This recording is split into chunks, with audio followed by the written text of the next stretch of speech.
کہ ہم سوئے حشر چلیں گے شہ ابرار کے ساتھ، قافلہ ہوگا رواں قافلہ سالار کے ساتھ۔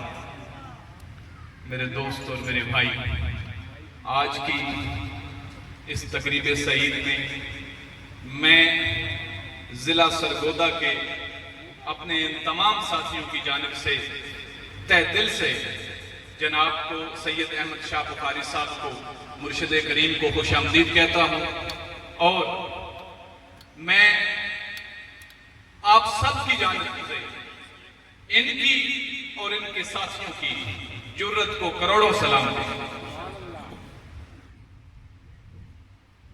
میرے دوست اور میرے بھائی، ابھی میں یہاں بیٹھا تھا تو میرے پاس ایک دوست نے ایک رکا بھیجا ہے۔ میں چاہتا ہوں کہ تقریر تو شاہ صاحب فرمائیں گے، میں اس صرف قانونی سوال کا جواب دوں۔ میں وکیل ہوں، میرا یہ پروفیشن ہے کہ میں مجھ سے کوئی قانونی مسئلہ پوچھے تو میں اس کو اس کا قانونی حل بتاؤں، قانونی جواب دوں۔ سوال ہمارے بیچ میں بیٹھے ہیں زبیر بھائی، انہوں نے یہ اٹھایا ہے کہ کیا تحریک لبیک پر پابندی ہے؟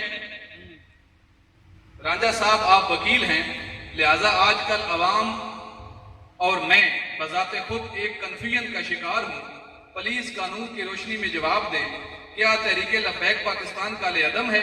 اگر کالے عدم ہے تو الیکشن میں حصہ کیسے لے رہی ہے؟ اگر کالے عدم نہیں تو پھر یہ پروپیگنڈا کیوں؟ نیچے ان کا نام لکھا۔ اب یہ ایک قانونی سوال ہے، یہ آپ عوام کر رہے ہیں تو میں یہ اپنی پروفیشنل ڈیوٹی سمجھتا ہوں، اور پروفیشنل ڈیوٹی کے ساتھ ساتھ سب سے بڑی سرکار کی ڈیوٹی سمجھتا ہوں، میں اس کا قانون کی نظر میں آپ کو جواب دوں۔ میرے دوست اور میرے بھائی، آپ مجھے یہ بتائیں، آپ دیہاتی لوگ ہیں، بندہ فوت ہوتا ہے، زمیندار آدمی، اس کا وراثت کا معاملہ بنتا ہے، ایک وراثت کا انتقال درج ہوتا ہے۔ آپ کبھی وراثت کا انتقال درج کروانے تھانے دار کے پاس گئے ہیں؟ بھائی آپ تحصیلدار کے پاس جاتے ہیں، تحصیلدار بھی سرکاری افسر اور تھانے دار بھی سرکاری افسر۔ آپ تھانے دار کے پاس نہیں جاتے، آپ تحصیلدار کے پاس جاتے ہیں، تو تھانے دار صاحب بڑے جو پاورفل ہیں تو وراثت کا انتقال کیوں نہیں درج کر دیتے؟ جواب یہی ہے کہ میرے پاس اختیار نہیں۔ قانون میں ایک ایک چیز متعین ہے، ایک اختیار ہے سپریم کورٹ، ایک ہے سول جج، ایک ہے سیشن جج، ایک ہے ہائی کورٹ، ایک ہے پولیس کا، ایک ہے دیگر سول انتظامیہ کا۔ کوئی کسی دوسرے کے دائرہ اختیار میں مداخلت نہیں کر سکتا۔ یہ قانون ہے، یہ فلسفہ نہیں ہے، کہانی نہیں ہے، منطق نہیں ہے، حکایت نہیں ہے۔ میرے دوست اور میرے بھائی، اب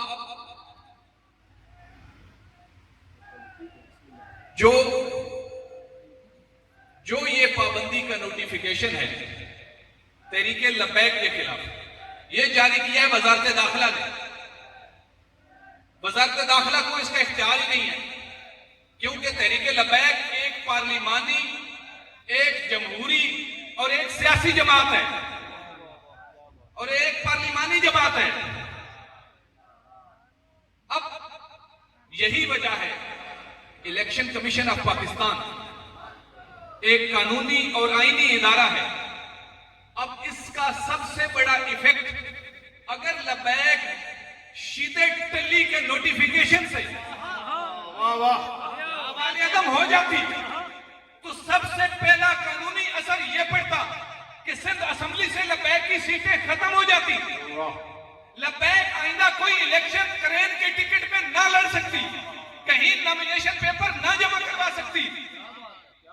لیکن کراچی میں لبیک نے الیکشن لڑا ٹلی کے نوٹیفیکیشن کے باوجود، خوشاب میں الیکشن لڑا شیدے کے نوٹیفیکیشن کے باوجود، اور آج کل آزاد کشمیر میں الیکشن لڑ رہی ہے کرین اس ٹلی کے نوٹیفیکیشن کے باوجود۔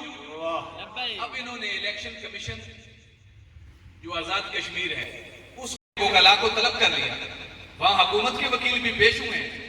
سیکٹری الیکشن کمیشن کشمیر کا یہ فیصلہ ہے کہ تحریک لبیک پاکستان کالے عدم نہیں ہے، وہ الیکشن لڑ سکتی ہے، لڑ سکتی ہے، لڑ سکتی ہے۔ سبحان اللہ۔ وہ پیڑا اور تے پھکیاں اور بابا جی آ